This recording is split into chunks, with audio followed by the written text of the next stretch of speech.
Hello and welcome to this NPTEL course titled Novel and Change. We will start with what is the final text for this course, which happens to be Gabriel Garcia Marquez's novel 100 Years of Solitude. So as I mentioned, this is the final novel we'll study in this course. We'll wind up the course with this.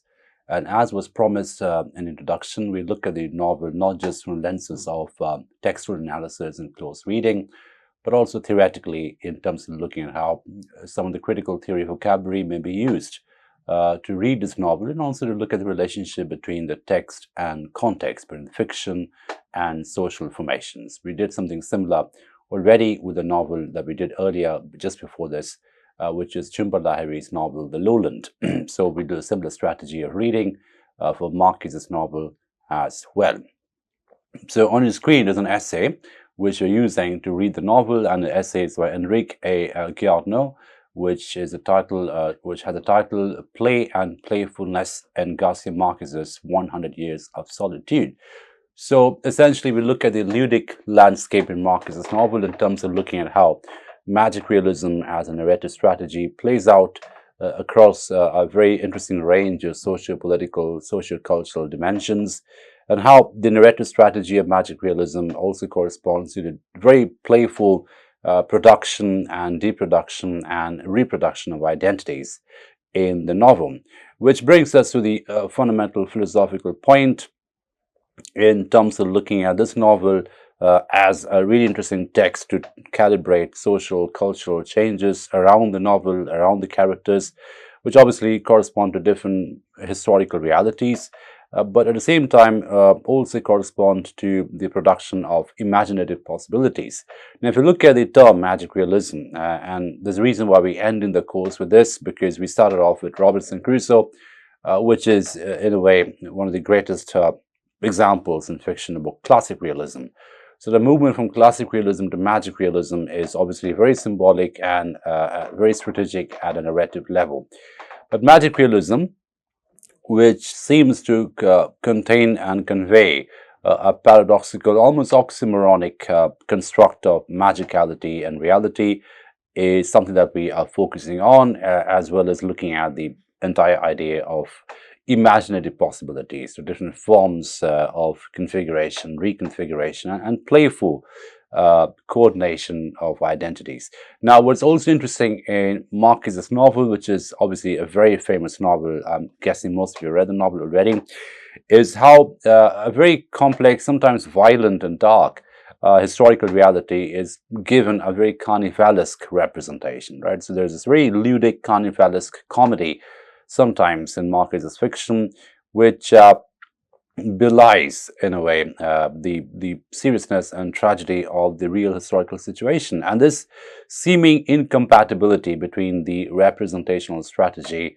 and historical reality obviously is very deliberate, very intentional, and it makes Marquez a really interesting writer, not just of historical metafiction or postmodern fiction, but also as a very complex chronicler of history, which is obviously what we're looking in this course, the relationship between a novel and change, in terms of how the novel as an artifact, as a representative strategy, as an act of fabulation or representation, complexly calibrates at different modes of change, at different dimensions of change around the subjects, around the collectives, and so on and so forth. Now, we'll just dive into the essay, as it were, and look at how the essay really foregrounds some of the things we just discussed, and also connects to some of the main recursive themes and issues that we have been talking about throughout this course. So this should be on your screen. Play and Playfulness and Garcia Marquez's 100 Years of Solitude. Now, there is a really interesting beginning which alludes to other writers such as Cortázar and Borges, other Latin American writers of magic realism, of carnivalesque tradition, and looks at the way in which how this mode of representation, how this modality of representation corresponds to a certain kind of political rewriting. You know, that we talk about deconstructive turn in fiction, we talk about the fabulatory turn in fiction, the metafictional quality of fiction, and how magic realism, with its playful possibilities or the production of play, becomes a very potent vehicle, a very potent strategy through which these rewritings may be enacted. And that's what the writer talks about at the beginning. So, understanding the playful nature of contemporary literature is a task which has not yet been undertaken with the necessary rigor. So, relationship between play and literature, and we can see, I hope you can see why we are ending the course with this essay, because it is important also to look at the different production of possibilities, ludic production of possibilities, comedic production of possibilities that fiction novel is uniquely able to articulate, and how that connects to different forms of social realities, different dimensions of social realities. So looking at the possibility of play in literature is a really interesting study, especially for a course like this, which seeks to look at the relationship, the kinship, the entanglement between novel and change. Not even the case of those two obvious exponents. Two obvious exponents in terms of writers who produce this playful possibility are Borges or Cortázar. And those studies which speak of play in both poetic and narrative works, apart from a prior tacitly accepted assumption between critic and reader, which provides neither a greater questioning nor an intrinsic analysis of the concept. Right, so there's a sense of questioning, interrogation that is possible through different versions of playful representations, and that kind of research has not been undertaken to the depth that it deserves.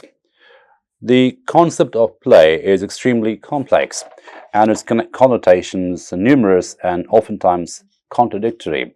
This has already been indicated by Ludwig Wittgenstein. So Wittgenstein obviously is a philosopher who was famous for language games, among other things, looking at the different ludic possibilities which may be produced to different combinations and coordinations of language. So according to whom, there is no common nature of play, only a network of overlapping and crisscrossing similarities. So there are these the field of differences which also establish kinship structures that play is able to produce, uniquely able to produce. So this idea is well grounded if we observe that in spite of the inexhaustible bibliography which exists on the subject, there is no common criterion, much less a generic concept which would allow us to define precisely what constitutes play. So there is that very ironically appropriate quality of play which makes it very elusive to definition, difficult to define, pinpoint. In just what way a playful reality differs from a non-playful one is something which no literary critic has been able to formulate exactly, much less in what way playful texts vary among themselves. So there is this intra-play as well as interplay of possibilities across different texts. And of course, when you say text, I hope you know it by now that each text is situated in a particular context, in a particular field of socio-historic realities and possibilities. So when you look at the playful quality of a text, it also corresponds to the differential field of change and formations and deformations and reformations, which correspond to a particular concept or context, which is a socio-cultural discursive design. So Borgian play is very different from Cortázar. So play in Borges's fiction is very different from Cortázar's fiction, and quite obviously from Cabrera Infante's and Lezama Lima. So these are some of the writers who may be mentioned, who may be alluded to in a study of the relationship between play and fiction. Now, we will now move on to how 100 Years of Solitude may be used as a text to look at this very interesting relationship between playfulness and fabulation, or playfulness and fiction or fictional forms of representation. Now, there's a reference at the beginning, at this point, to Johan Huizinga, and Huizinga is a Dutch philosopher who is one of the most important figures in the philosophy of play, Huizinga. So Johan Huizinga, who's got this really important book called Homo Ludens. I recommend it very heavily, Homo Ludens, or Man the Playful Animal.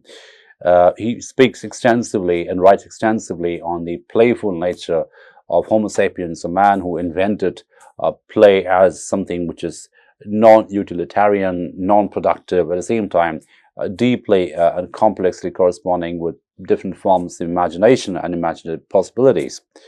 So Juan Huizinga defines play as a well-defined action different from everyday life. So there's a differential quality about play, which also enables it to create alternate possibilities, alternate realities, whose supralogical dynamics create a separate level of reality, an alternate reality, which is endowed with rhythm and harmony within a perfect temporal-spatial frame. So there is a spatio-temporal, a temporal-spatial framework the play is uniquely able to calibrate and correspond to. Play has autonomous laws and transcends the immediate reality, former non-playful reality. This implies a perfectly demarcated and autonomous playful space. The excessive generality of this concept has already been pointed out on several occasions. Such a definition covers too wide a radius of textual possibilities. Now, adhering to it without question would force us ultimately to accept realism as play as well, since it fully responds to the concept as posited. Now, what is being said over here, you can see how there's a transition done from play as an activity-oriented play to play as a narrative, a storytelling oriented play, which is what the essay is also focusing on, because it looks ultimately at the role of play as different forms of production and subversion in Marquez's novel as well. Now, if you focus on the novel per se, you find that 100 Years of Solitude becomes really an interesting example of playful reality, which is also one of the production of possibilities. So before we move on to Marquez's novel per se, it is worth spending a little bit of time again drawing on a critical theory of vocabulary, a literary theory of vocabulary, which is also plugged into philosophy. So there's a reference over here to several authors, including Jacques Derrida and Hans-Georg Gadamer, who were useful for us in terms of looking at the relationship between textuality and context, textuality and socio-political reality.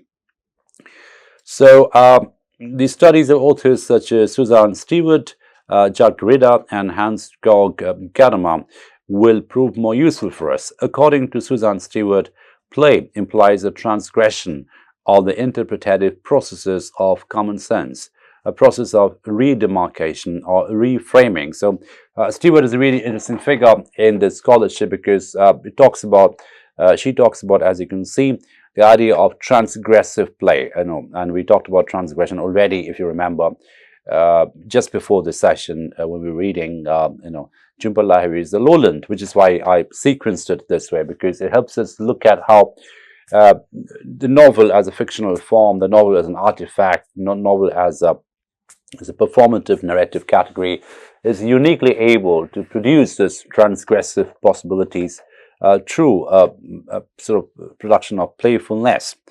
And of course, the transgression in a novel is also one of interpretative, the expansion of an interpretative horizon.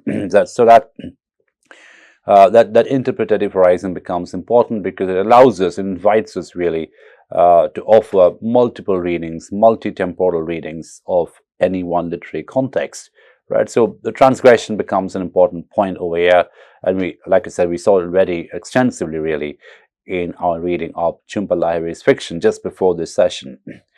So the elements of playful discourse and the strategies of communication decontextualize the context of common sense. So there is that the constructed quality of common sense is deconstructed, it is deterritorialized and defamiliarized in many ways, yielding a superior level of meta-communication among transmitters. So this is meta-communication, which is a play over here. And of course, meta-communication meaning communication about communication, right? So the language game quality that, Wittgenstein alludes to as well.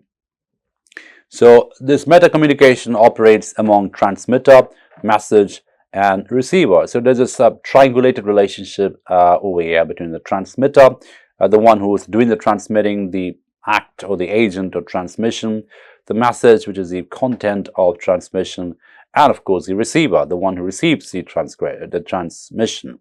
Now we see how, if we pause here for a minute, we realize how there is this innately slippery process in each of these three nodal points: the point of transmission, the point of message consolidation, and of course the point of reception. So all these three different points, the nodal points really, they also allow a sense of playfulness, a sense of slipperiness, which accelerates and amplifies the idea of play. So the discourse of common sense, which is being transgressed. So there's a sense of, transgressing common sense, so moving away from the boundaries of common sense. That's something which is alluded to as well. In this case, more precise, it was Huizinga. The level of reality is everyday and empirical, and the discourse is accepted by the courts of said reality, even when these may have been transgressed in another moment of literary history. So contemporary common sense is not the common sense of the past century.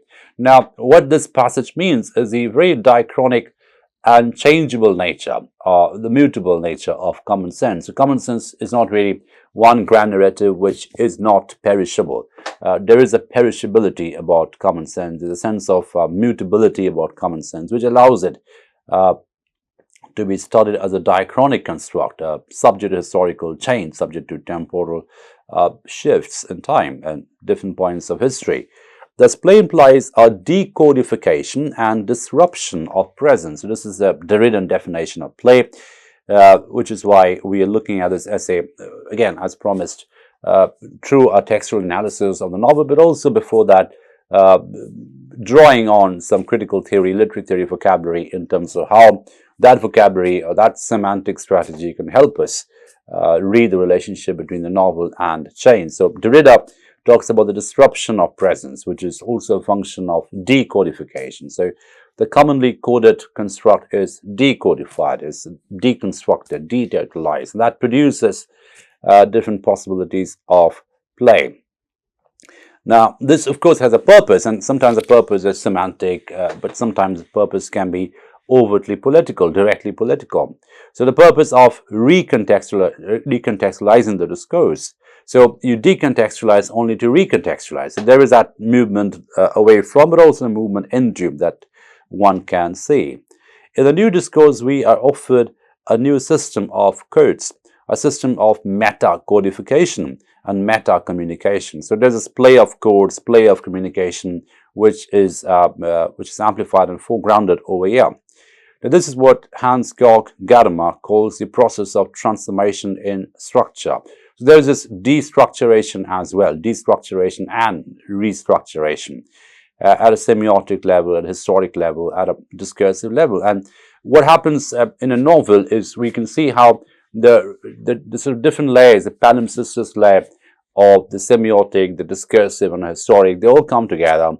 And of course, there is this affective layer as well, the mood, the sentimental structure in fiction, so which allows fiction, which allows a novel to become this really interesting vehicle of change, a really interesting funnel of change through which social changes and different kinds of cultural changes may also be represented and studied and examined.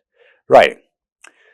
So, so Susan Stewart says, the more clearly the meta-communication is marked, the more playful the discourse, right? So the whole idea of the playful discourse is a product, is a function of the marking of meta-communication, right? So the idea of sort of looking at the communication about communication, right? So the message about the message, a very post-structuralist Derridan sense, right? So we see this is the cultural critical theory backdrop that we want to establish before you move on to reading of the text, 100 Years of Solitude. In light of this, in what sense is 100 Years of Solitude playful? That's the central question we're trying to arrive at now. So in what sense is that novel by Marquez example of playfulness, and how is that playfulness also political in quality in terms of its rewriting of history and historical realities? Right, so let's take a look.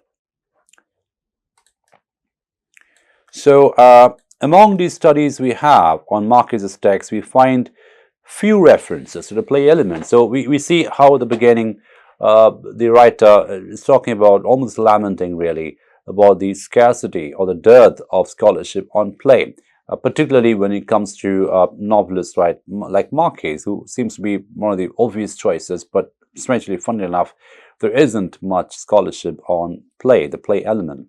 The only study that approaches directly and explicitly 100 Years of Solitude's playfulness is one by Daniel Torres in the idea of, Coronel Buendia, right? So the Spanish work that mentions, which alludes to the playful quality in Marquez's fiction.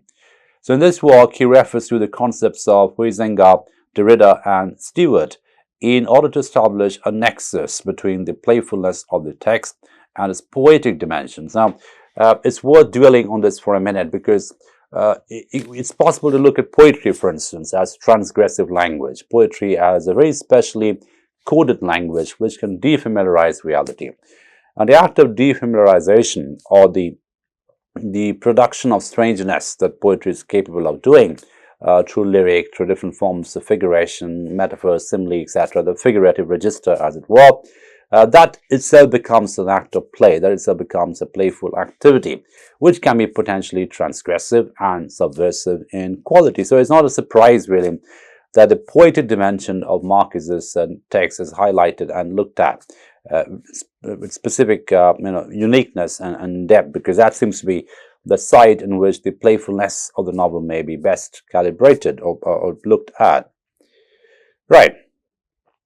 Torres demonstrates the vital function of the poetic within a narrative discourse in 100 Years of Solitude, which often occurs when the narrator uses a playful strategy. So the strategy of playfulness, which also becomes a narrative strategy in Marquez's novel, is of course something that is picked up on by scholars of play. Now, again, if you use Derrida and look at some of the critical theory vocabulary on playfulness, we find that how that may be usefully mapped into a study of Marquez's fiction. So, according to Jacques Derrida, play implies infinite substitutions within the frame of a finite ensemble. So, the whole idea of post-structuralism, for instance, is the production of endlessness within a finite semiotic chain, within a finite symbolic chain. How, that is endless permutation, combination within a particular finite semiotic chain, which can produce playfulness. So this is exactly what occurs in framed games. For example, chess. So in a chessboard, for instance, there are the number of pieces which are fixed, there are a number of boxes which are fixed, but within the rules, within the contours, within the boundaries of the game, there are infinite possibilities of moves that one can make, an actor can make while playing the game of chess. So we have a board with 64 squares, 32 white and 32 black, a demarcated space with inviolable rules. So the fundamental rules, the fundamental boundaries cannot be violated. Yet within those boundaries, there can be endless possibilities. So within this ensemble, the moves are infinite. We have all the variations of the macrocosms of the inexhaustible movement, right? And that sense of movement becomes important because each movement is also connected to a counter movement. So movement and counter movement, which produces a game, the kinetic quality of the game, inserted within the finite frame of the microcosms that projects them. So there is that quality of the macrocosm and the microcosm, and that is the play at hand over here. The board cannot be destroyed, nor the rules change. The rules are inflexible and the board eternal. So there is that eternality of the board, the immutability of the rules, and yet within the immutable eternal framework, there are these episodic, endless qualities of change that one can do. In fact, the richer the change, the richer the play, the more the likelihood of actors winning the game, right? So it's rewarded as well. So this is the idea that we have in mind. This is the theoretical framework we have in mind, and we'll see how this may be, mapped on to reading of fiction. So Julio Cortázar, this is the second paragraph on your screen. Julio Cortázar brings us to a reconsideration of play that is closer to Derrida's concept, right? So we can see how Derrida and Cortázar, they seem to speak with each other in very dialogic ways, of course, at a level of ideas and theory. So play is disruption of presence. So this is the Derridian idea of play as a disruption of presence, so how play can become a disruptive quality, a disruption of presence, and this disruption is important for us to see. The constant breaking of both the structures and the vital dynamics, preventing the pigeonholing of man and all means of expression. Now, this idea of the prevention of pigeonholing is important because this is something worth looking at in some details, particularly when we look at the relevance of fiction, because fiction in its ontological performative quality resists pigeonholing, resists forms of containment. So there is this decolonizing quality about fiction, delimiting quality of fiction, not just at a level of writing on production, but also a level of reception. So how do you interpret fiction? How do you receive fiction also becomes important from the position of play. So the same text, for instance, may be read in so many different ways, right? So the difference over here becomes a function of interpretation, a function of reception, a function of response. So we are dealing with a break and all finite playful space, the explosion of the Borean board leading to the transgression of the very process of writing. So writing fiction becomes in itself at a very hardcore ontological level a transgressive activity, an act of transgression through which different forms may be produced, deproduced and reproduced. Now we come to how all these get played out in Marquez's fiction. So we come to this paragraph on your screen. If Borean space was a microcosms cut off from both past and future, each of whose approximations towards infinite end up negating themselves like a recontextualized Tower of Babel myth, Garcia Marquez's microcosms is all-embracing, organic, although not completely different from Borges's close, playful frame. In other words, there is a fundamental difference between Borges and Marquez, which is highlighted in this essay, which seems to suggest that Marquez's frame is more inclusive in quality, right? It is more embracing in quality, more inclusive in quality, and perhaps more interactive in quality. Although there are very comparable features between both Borges and Marquez which need to be highlighted, right?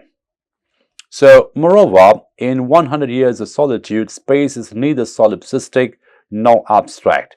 It is exclusively Latin American. So it's not to say that just because it's a playful novel, it may be decontextualized. I mean, we wouldn't be reading this novel in a course like this if that were the case, because what we're really looking at is how the narrative strategy and function of playfulness is actually a very complex representation of social reality, because in terms of looking at how the novel is reflective of change, or the novel is reflective of the diachronic differences, or the diachronic field of differences, it is absolutely imperative that such a strategy of narration actually amplifies and accelerates and foregrounds the complex reflections, coordinations, and correspondences between the subject and the context and the text and the different dimensions of social political realities.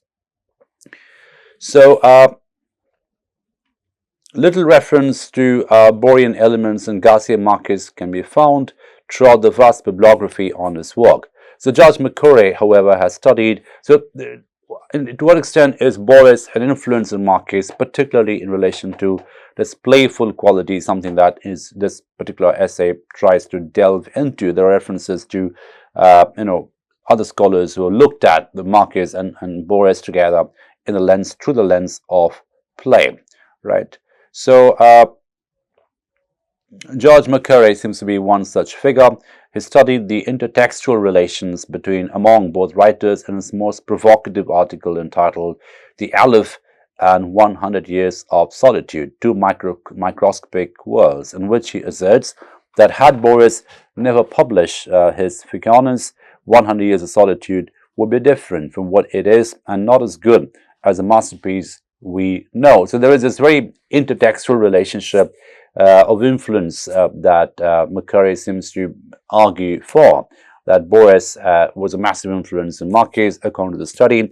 And he goes on to make the claim that had it not been for Borges's works, different forms of playful fiction, that the novel that we know as 100 Years of Solitude would have been very, very different, and perhaps not as good as a masterpiece that we consider it to be today.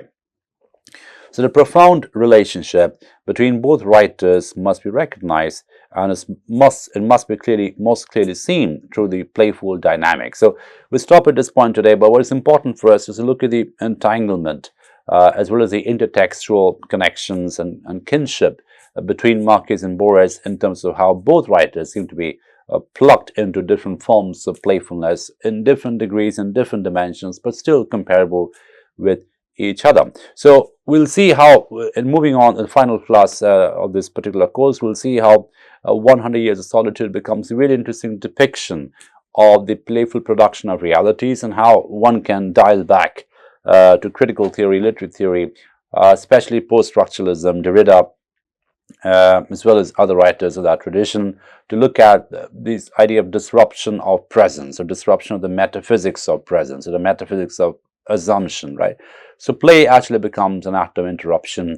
Play becomes an act of defamiliarization and also deterritorialization. So a production of alternate spatiality connected to alternate forms of identities. That's something which we see happening in Marquez's fiction as well. So we'll stop at this point now. We'll continue to move on and we'll wind up this reading in a subsequent session. Thank you for your attention.